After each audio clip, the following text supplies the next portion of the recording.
I woke up to the sound of my fence being chainsawed at 6 a.m., but that wasn't even the worst part. By the time I stumbled outside in my boxers, Brenda Thornfield, my HOA president neighbor, was spray painting bright orange X's across the remaining fence posts, while her hired contractor kept cutting. The metallic rattle of the spray can mixed with the screaming chainsaw and splintering cedar created a symphony of destruction that had my neighbors peeking through their curtains. The acrid smell of two-stroke exhaust and fresh paint fumes burned my nostrils as sawdust settled on everything like toxic snow. I could actually taste the bitterness in the back of my throat. Brenda stood there in designer yoga pants and a safety vest, supervising the demolition of my 6-foot privacy fence like some deranged construction foreman. "Your fence is 2 inches too tall," she screamed, waving a crumpled HOA violation notice. "It ruins my mountain view and violates community standards. 20 feet of my Memorial Garden fence, gone." What would you do if you caught your neighbor destroying your property at dawn? Drop a comment telling me where you're watching from, and if you've ever dealt with a neighbor from hell. My name's Marcus Delacroix, and 6 months ago, I thought moving to Pine Ridge Estates in Colorado would be my fresh start. I'm a 52-year-old electrical contractor who just lost my wife Sarah to cancer after a 2-year battle that drained our savings and broke my heart. The life insurance money bought me this modest ranch house sandwiched between 2 McMansions, and I figured a quiet suburban neighborhood was exactly what I needed to heal. The fence Brenda was destroying, I'd built it myself as therapy. Every board hammered into place helped work through my grief. The rhythmic thunk of the nail gun, the rough texture of cedar under my calloused hands, the sweet smell of fresh wood stain. It was all part of building something beautiful for Sarah's memory. Behind that fence was her memorial garden, where the scent of her favorite roses mixed with lavender on summer evenings. But apparently, my 6-foot privacy fence was blocking Brenda Thornfield's $1 million mountain view. Meet the HOA president from hell. 48 years old, real estate agent, drives a white Range Rover with Lux Lady vanity plates. She's got 2 spoiled teenage sons who throw parties that shake windows 3 houses down, but somehow their beer cans scattered across multiple lawns never warrant violation notices. Her investment banker husband travels constantly, leaving Brenda plenty of time to patrol our neighborhood like a designer-clad dictator. The targeting started my first week. She claimed my work truck violated commercial vehicle restrictions because it wasn't aesthetically compatible with neighborhood character. I asked to see that specific rule. She produced a binder thick enough to stop bullets filled with bylaws that seemed to multiply like rabbits. I parked in my garage. She complained about unsightly electrical supplies visible through the window. I hung a curtain. Then came the violation notices. Lawn 1 inch too tall, $50 daily fine. Garbage bins visible 30 minutes past pickup, $50 daily fine. Unauthorized outdoor storage. Because I left a rake against my house, $50 daily fine. Each violation notice arrived on expensive cream-colored paper that felt thick and important between your fingers, while Brenda delivered them personally in designer heels that click-clacked across my driveway like a countdown timer. Her overpowering perfume, some sickly sweet floral nightmare, would linger in the air long after she left, marking her territory like a territorial animal. When I'd sit down with my morning coffee to read her latest complaints, the bitter taste seemed to match my growing resentment. The cheap grocery store blend wasn't helping my mood as violation notices piled up on my kitchen counter. But the fence was Brenda's declaration of war.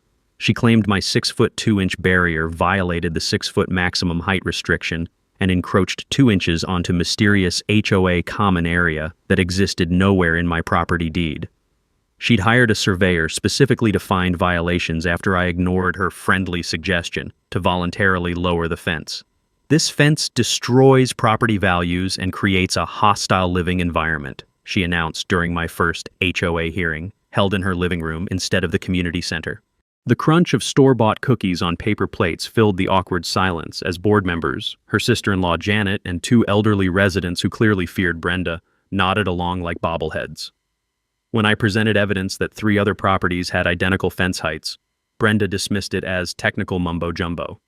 When I pointed out the bylaws required 30-day notice for violations, not her arbitrary 72-hour deadline, she increased my daily fine to $300 for wasting the board's time.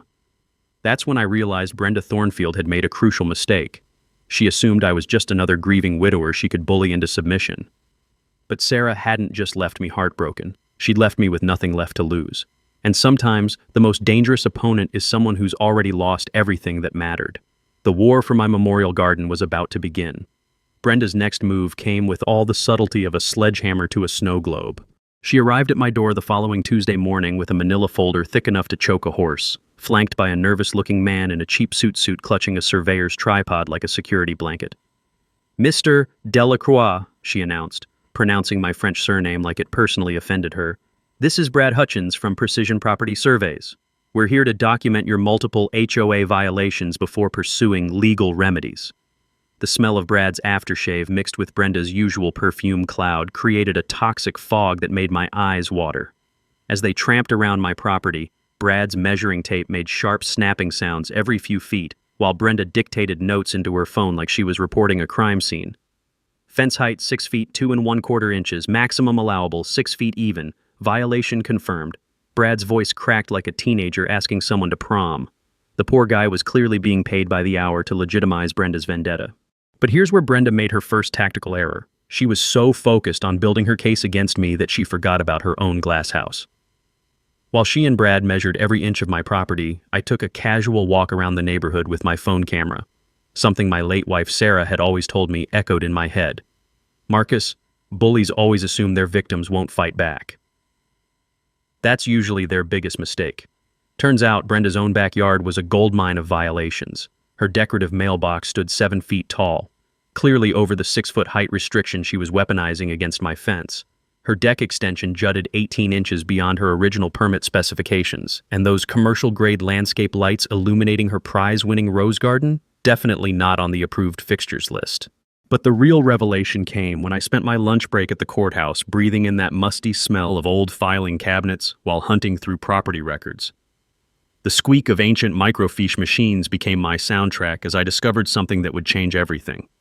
Pine Ridge Estate's architectural guidelines had never been properly filed with Jefferson County. Years ago, during my electrical apprenticeship, an old-timer had taught me that the first rule of any dispute is to check whether your opponent actually has the authority they claim. "Always verify the foundation before you build the house," he'd said. That advice was about to prove invaluable.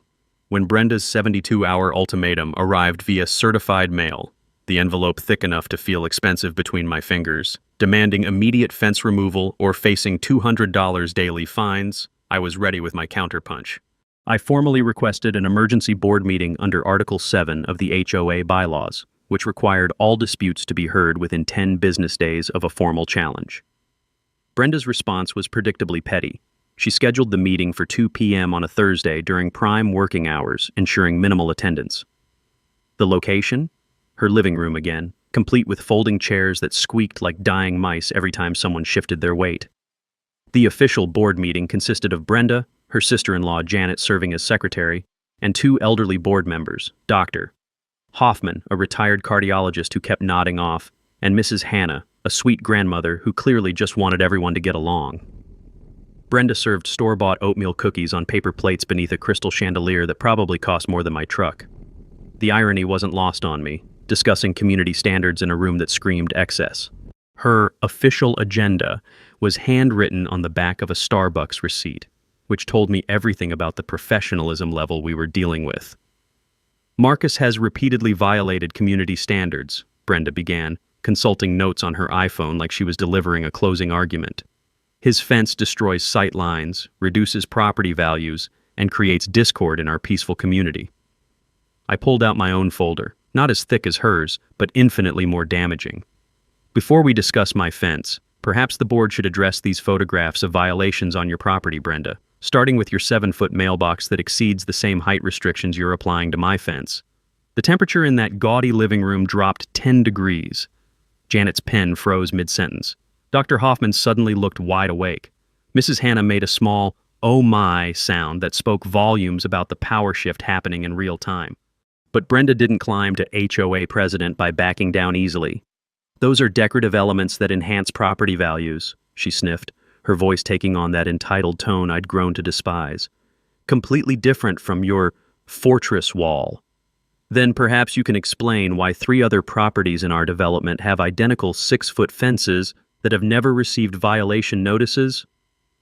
I spread photographs across her marble coffee table like playing cards in a poker game I was about to win. The mask slipped. Brenda's carefully controlled facade cracked, revealing the entitled bully underneath.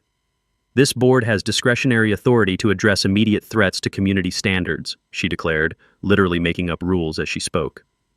The vote was 3-1 against me, with only Dr. Hoffman having the courage to abstain after quietly reviewing my evidence. My fine increased to $300 daily for frivolous challenges and aggressive behavior during official proceedings.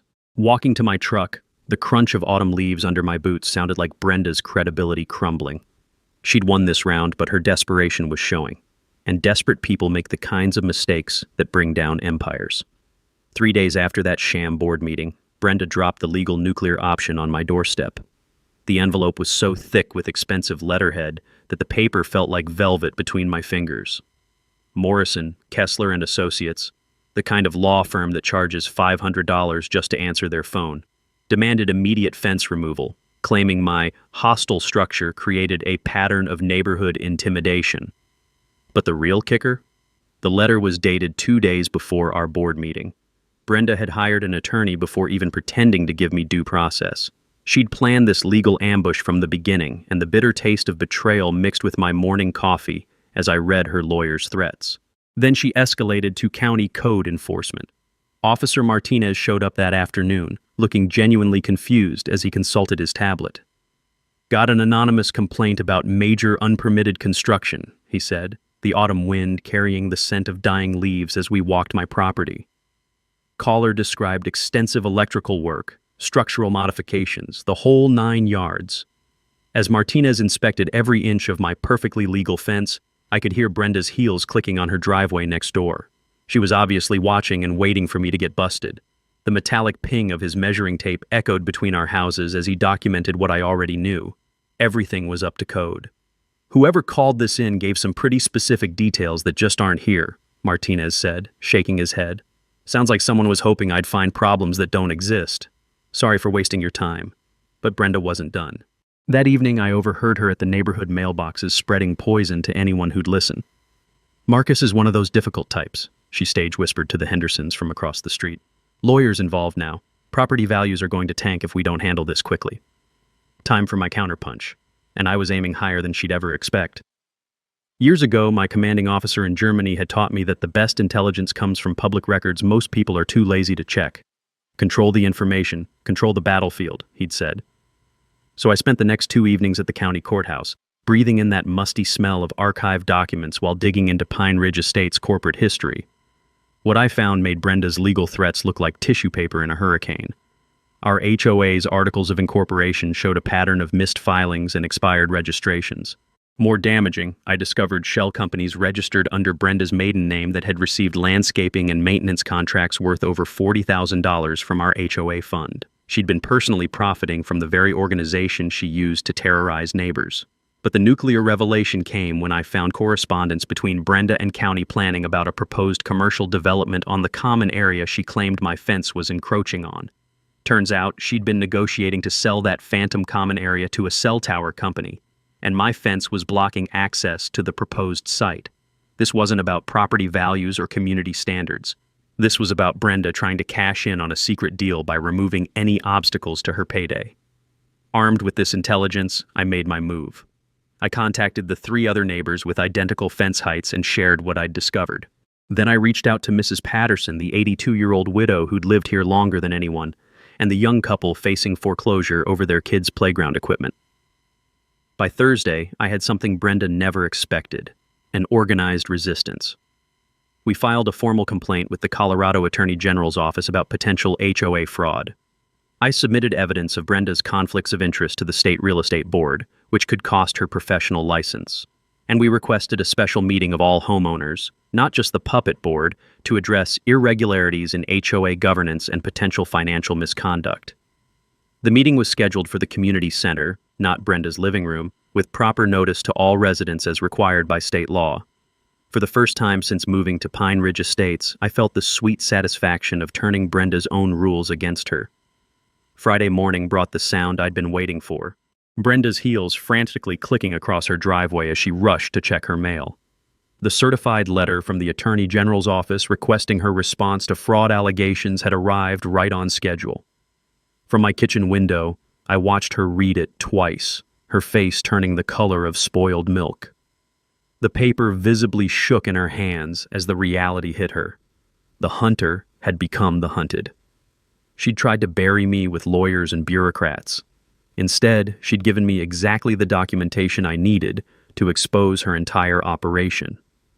Sometimes the best defense really is a devastating offense. Next week's community meeting was going to be very interesting. Brenda's response to my attorney general complaint was swift, vicious, and completely insane. Monday morning, I woke up to Jefferson County Sheriff's deputies serving me with a restraining order. According to her sworn statement, I had threatened and intimidated her during our last phone conversation, creating an atmosphere of fear and hostility that made her feel unsafe in her own home. The real genius of her scheme? She'd provided an edited audio recording that removed her own screaming accusations while leaving only my increasingly frustrated responses. To anyone listening to her carefully doctored version, I sounded like an unbalanced maniac threatening a helpless woman. The metallic taste of pure rage flooded my mouth as I read her description of me as unstable and potentially dangerous. "Sir, you need to stay at least 100 yards from Mrs. Thornfield's property," Deputy Collins explained, his handcuffs jingling as he pointed toward her house. "That includes her driveway, mailbox, and any common areas where she might be present." From her kitchen window, I could see Brenda watching with barely concealed triumph, probably already planning how to exploit my enforced absence. She didn't waste any time showing her hand. That very afternoon, an emergency HOA board meeting was called, one that specifically excluded me due to the restraining order. The hastily printed agenda, on cheap copy paper that felt rough as sandpaper between my fingers, contained one item: authorization of immediate fence removal due to ongoing safety concerns. The vote was unanimous, 4-0. Brenda had orchestrated my exile to ram through authorization for immediate demolition. The contract went to Thornfield Property Services, her brother-in-law's company naturally, with work scheduled for Monday when I'd be in Denver on a job. Cost: $4,200 plus a property lien if I didn't pay within 30 days. But here's where my military training kicked in. During my years as an Army communications specialist, I'd learned that enemy intelligence often reveals more than they intend. Brenda's restraining order contained a fatal flaw. She'd filed it using her business address instead of home address, technically invalidating the entire document. More damaging, she claimed our threatening phone call happened at 8:47 p.m. on a night when my cell records showed I was at grief counseling across town. My counterpunch started with attorney Sarah Blackwood, who was practically grinning as she reviewed the evidence. "Marcus, she just committed perjury on official court documents," Sarah said, the excitement crackling in her voice as papers rustled across her mahogany desk. "False statements and restraining order petitions are felony charges in Colorado, and this emergency meeting, excluding affected parties while using an invalid restraining order, violates 6 different state statutes." The real ammunition came from my deeper investigation into Brenda's cell tower scheme. Buried in county planning files was a preliminary lease agreement showing she personally stood to pocket $85,000 from the deal, money that legally belonged to the HOA Community Fund. She wasn't just power tripping, she was committing fraud to finance a private windfall. As I photocopied each damning document, the smell of toner and old paper filling my nostrils, I could feel the case building like an electrical current finding its path to ground. Every page through that machine was another nail in Brenda's coffin. Meanwhile, the community was waking up to Brenda's corruption. Mrs. Patterson had been sharing her Rose Garden horror story at the grocery store, and suddenly neighbors who'd suffered in silence were finding their voices. The young couple facing foreclosure started a Facebook group called Pine Ridge Property Rights that exploded to 60 members in 3 days. More importantly, Brenda's real estate business was hemorrhaging clients. 4 potential buyers had backed out after discovering the ongoing legal disputes and HOA irregularities affecting property values. Her professional reputation was imploding faster than a controlled demolition. Thursday brought the game changer I'd been hoping for. Dr. Hoffman, the elderly board member who'd been growing increasingly uncomfortable with Brenda's tactics, appeared at my door with a manila envelope thick enough to choke a horse.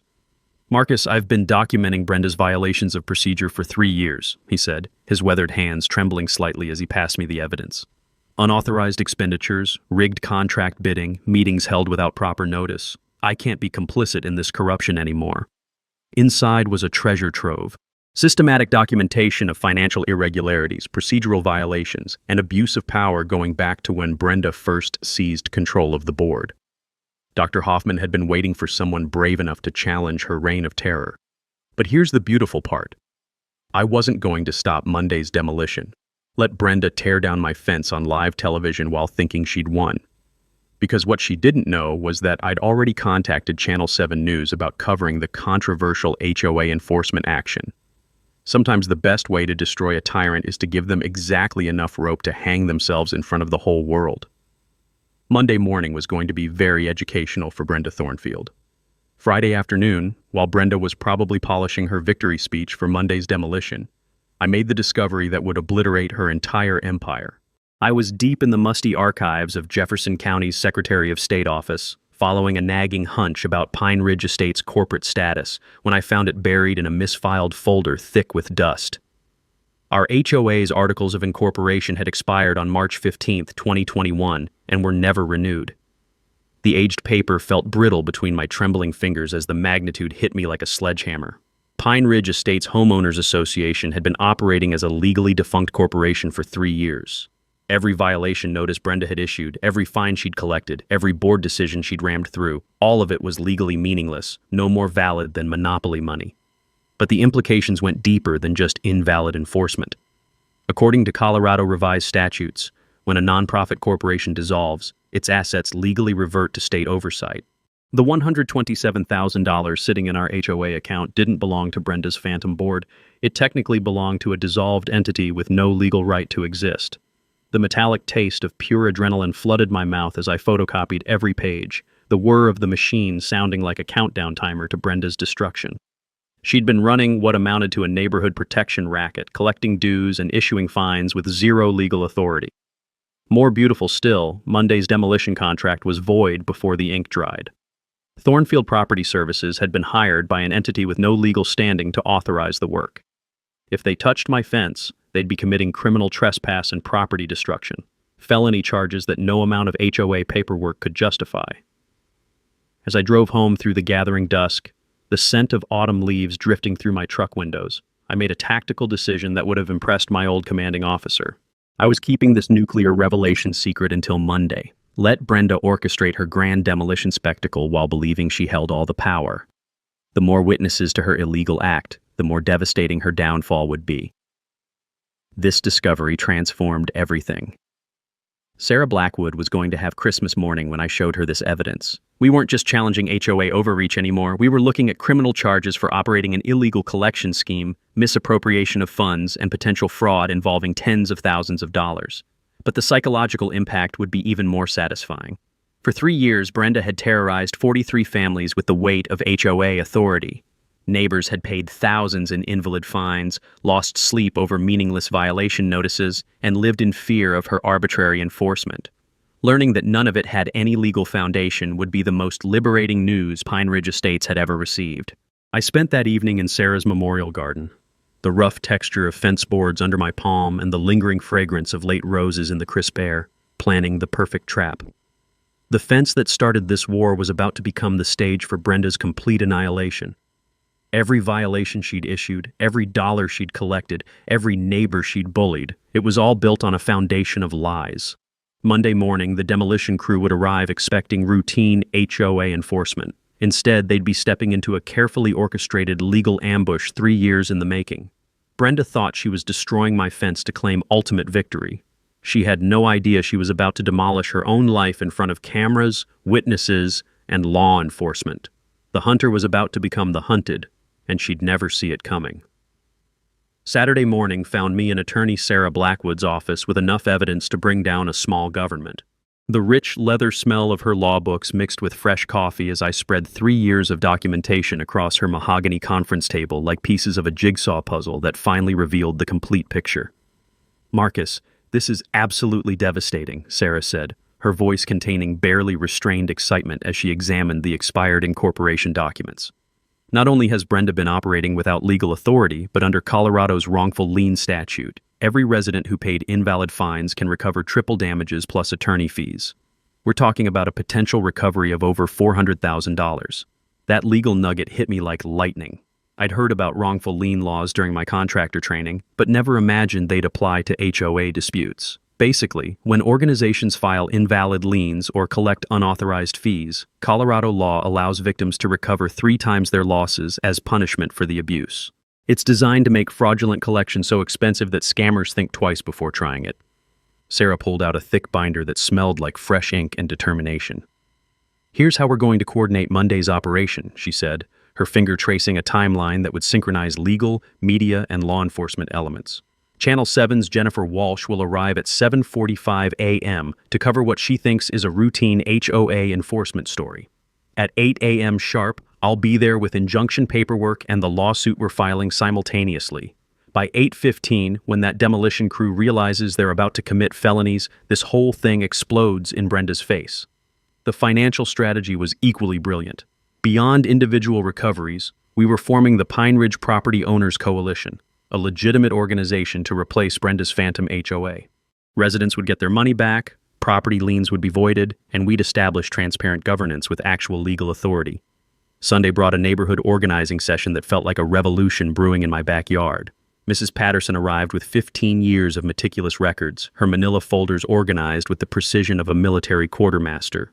The soft rustling of papers and occasional clink of coffee cups created a soundtrack of rebellion as neighbors shared their stories.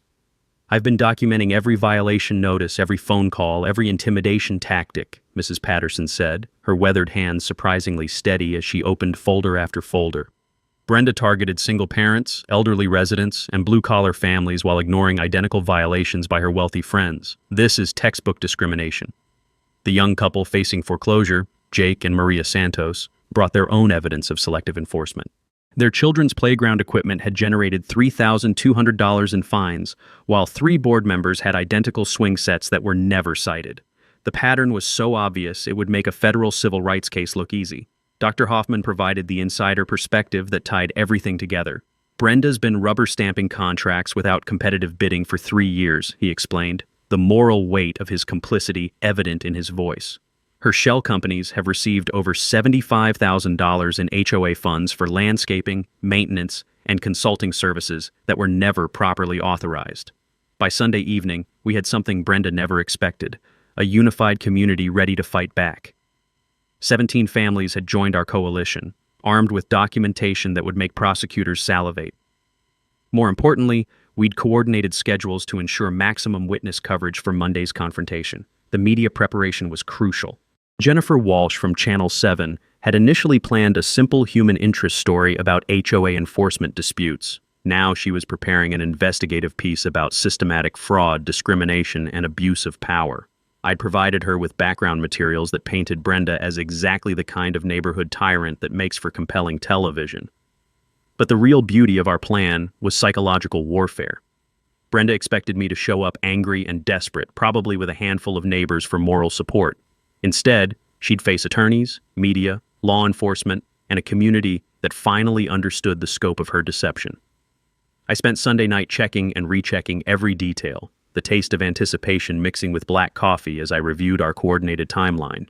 Security cameras were positioned to capture multiple angles. Legal documents were organized for immediate service. Media contacts were confirmed. Even the weather was cooperating. Clear skies would provide perfect visibility for cameras. The one detail that kept me awake wasn't nervousness, it was excitement. After months of being Brenda's victim, tomorrow I'd become her judge, jury, and executioner. Every neighbor she'd bullied, every dollar she'd stolen, every lie she'd told, it was all coming due on Monday morning. At 6 a.m., my alarm would start the most satisfying day of my life. Brenda thought she was tearing down my fence to claim final victory. Instead, she was about to demolish her entire existence in front of witnesses who would remember this day forever. Sometimes justice isn't just blind, it's perfectly patient. Sunday night, Brenda made her final desperate move. At 11:47 p.m., my phone started buzzing with frantic voicemails that revealed just how unhinged she'd become. Her voice, usually dripping with condescending authority, now carried the shrill edge of someone whose world was crumbling.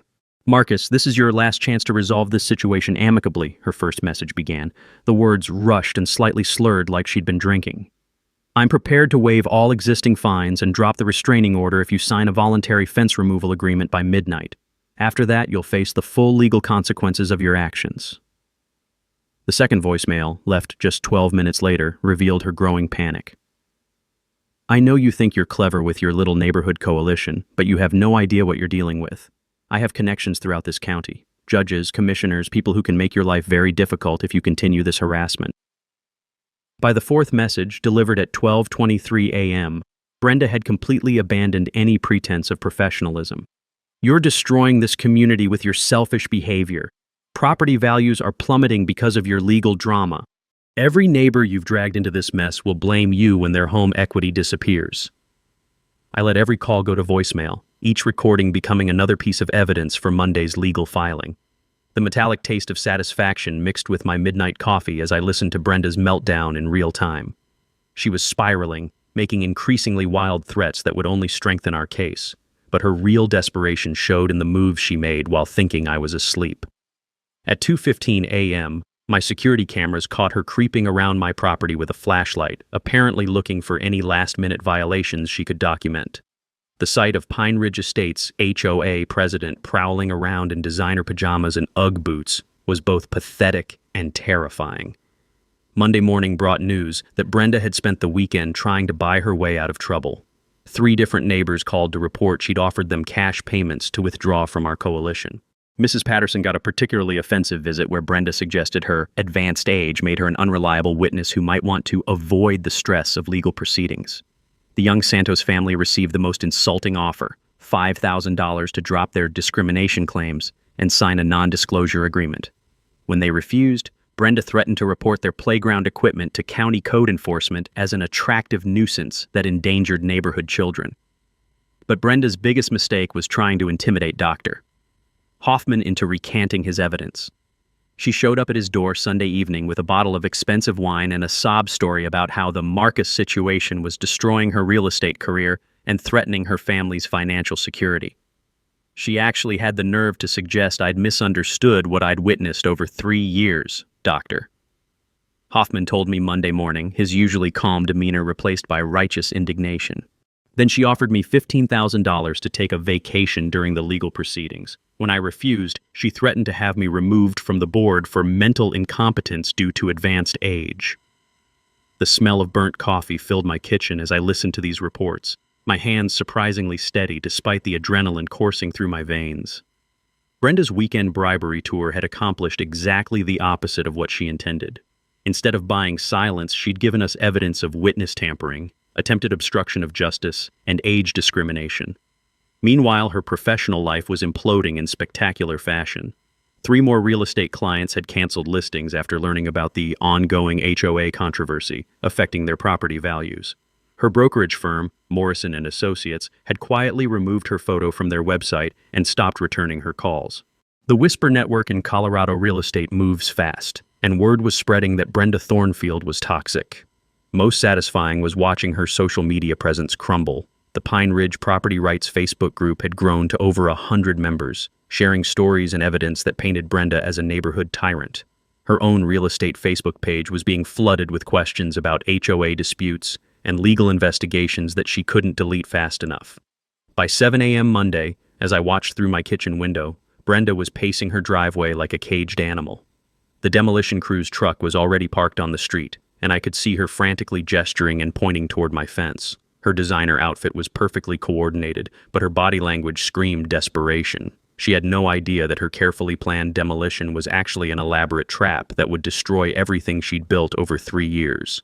The taste of victory was sweeter than any morning coffee as I watched her check her watch repeatedly, probably wondering why more neighbors weren't gathering to witness her triumph. At 7:45 a.m., Jennifer Walsh's Channel 7 news van would arrive, followed immediately by my attorney with enough legal firepower to level Brenda's entire operation. The hunter was about to become the hunted, and she'd never see it coming. Time to watch an empire fall. At 7:30 a.m. Monday morning, Brenda made her final catastrophic mistake.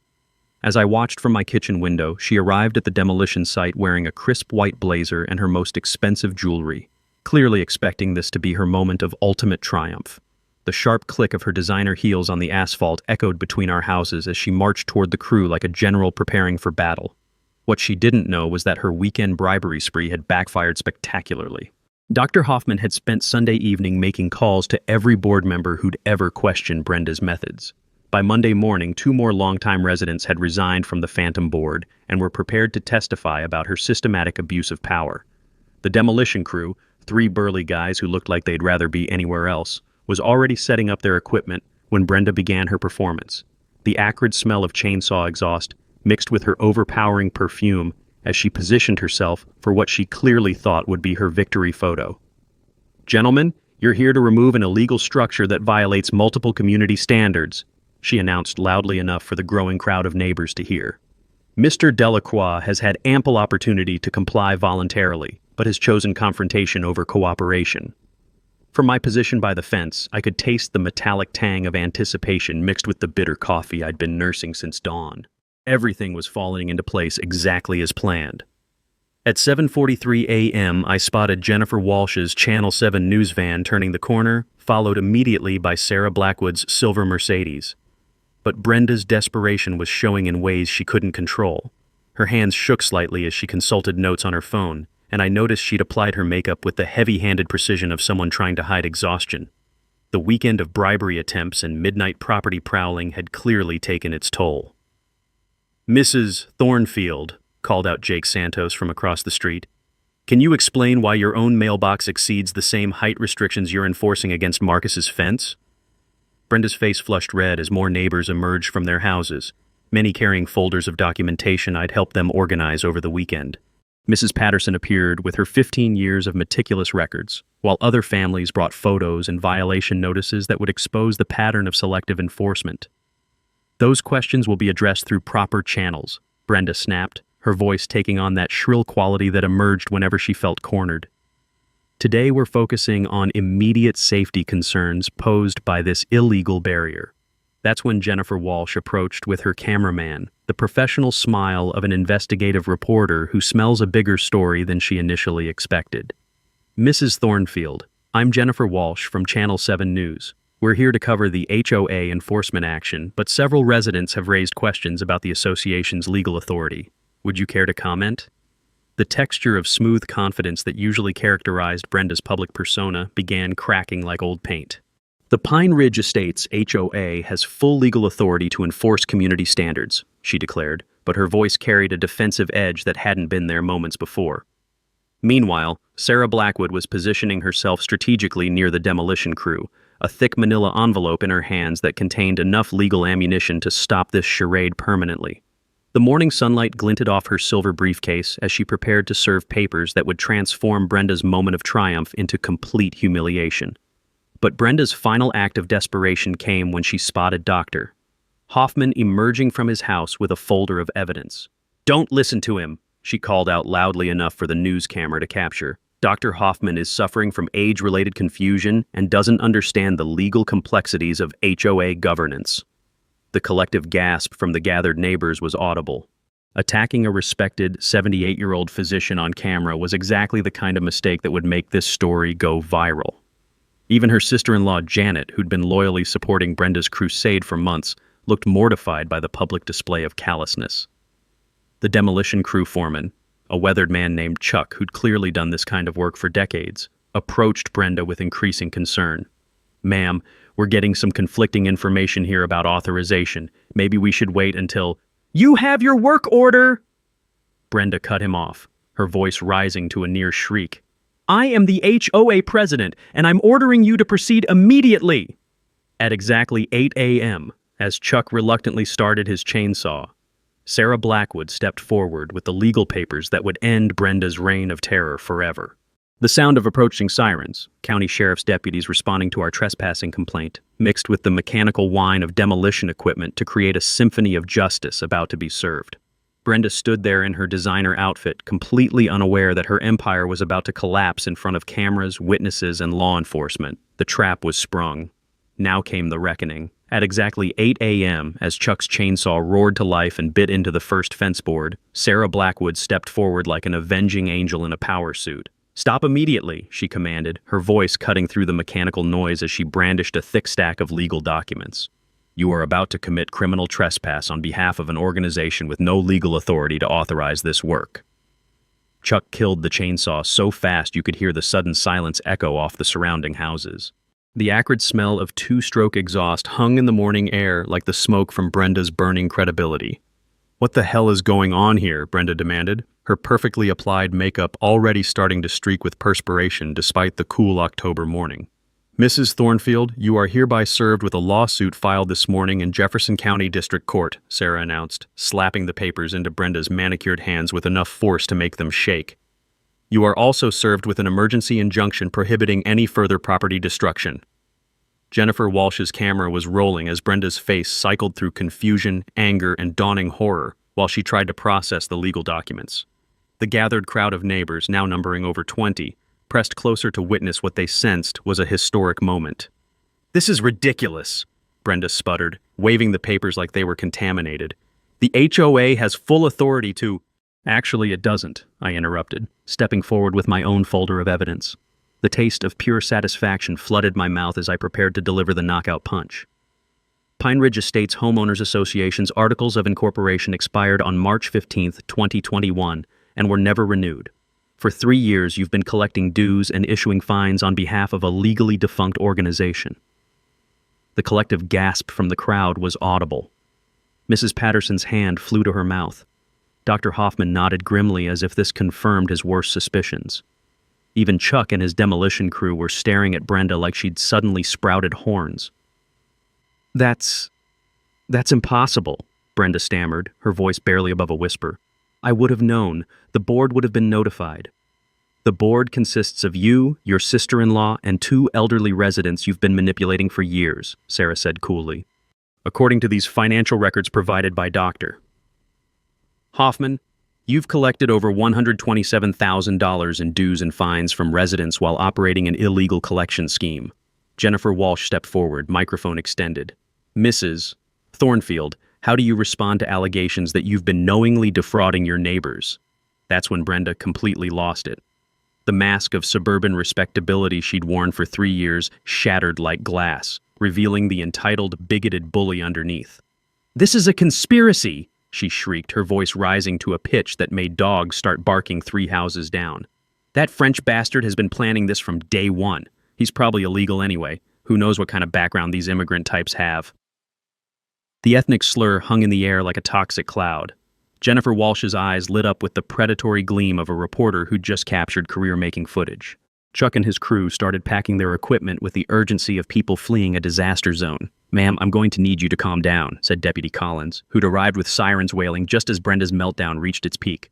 The metallic jingle of his handcuffs provided percussion to her increasingly unhinged rants. "I want him arrested." Brenda pointed at me with a shaking finger. "He's trespassing.